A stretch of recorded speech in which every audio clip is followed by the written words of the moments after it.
嘿，有消息，今天是女神节，祝咱们频道的各位女观众们节日快乐。民航业是女性比较集中的行业，全球许多航空公司的老板都是女性，很多女性在民航的各个领域也都非常的成功。前段时间有朋友问，张罗一家航空公司需要多少钱呢？咱们今天就来简单聊一聊。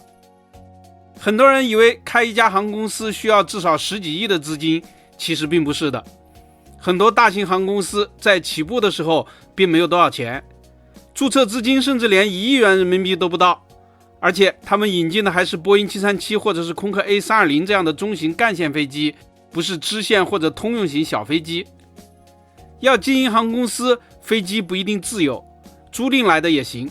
在中国，只要拥有2架航空器就可以申请注册航空公司，2万块钱的热气球也算数。那么租赁一架中型干线飞机需要多少钱呢？这个咱们之前其实介绍过，也不贵。全新的空客 A320 或者是波音737每月的租金大约是30万美元左右，如果是20年机龄的波音737，费用可以低到每个月8到10万美元。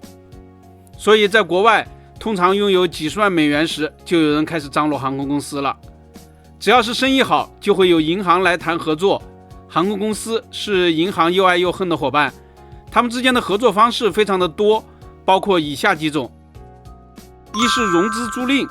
也就是银行掏钱买飞机收租金，到期之后飞机归航空公司；二是经营租赁，银行掏钱买飞机收租金，到期之后飞机归银行；三是售后回租，航空公司将自有的飞机卖给银行，变更为租赁的方式来合作；四是产权抵押，航空公司将飞机抵押给银行，借出现金；五是飞机回购，航空公司买下飞机的产权，不再交租金。以上的合作伙伴其实不限于银行，合法的企业、组织或者是个人都可以。在中国，有些科技园也参与其中，一些金融企业，例如保险公司、信托公司和典当行等，都可以实施飞机租赁。当然，飞机租赁业务干得最专业的还是租赁公司。飞机租赁的门道特别多，只租飞机的叫做干租，连同机组和空乘一并租赁的叫做湿租。飞机的维修保养和运营资格都可以单独拿出来说事儿。如果飞机和运营证书都没有，只有客人，也可以从航空公司包租飞机，和他谈航线、定价以及分成。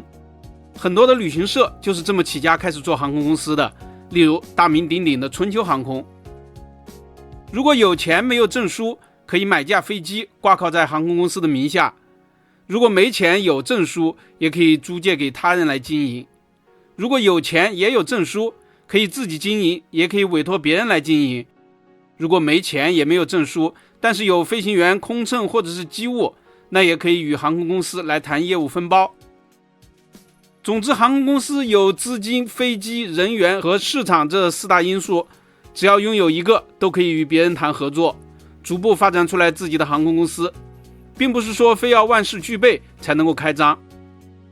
航空公司的第5个重要因素是运营，如果你只懂运营，也可以开一家虚拟的航空公司。虚拟航空公司可以在 OTA 或者是自家的平台上招揽旅客，然后将旅客打包兜售给航空公司。在客人较多的时候，可以谈包机，逐步发展成为实体航空公司。事实上，大家在 OTA 平台上看到的机票，多半都是这些虚拟公司在销售。这种虚拟公司也被称作代理商，有个几万元的注册资金就够了。上面这些大概就是办理航空公司的各种方式，怎么样？不贵吧？朋友们是不是也心动了呢？本期咱们就聊到这里，下期见。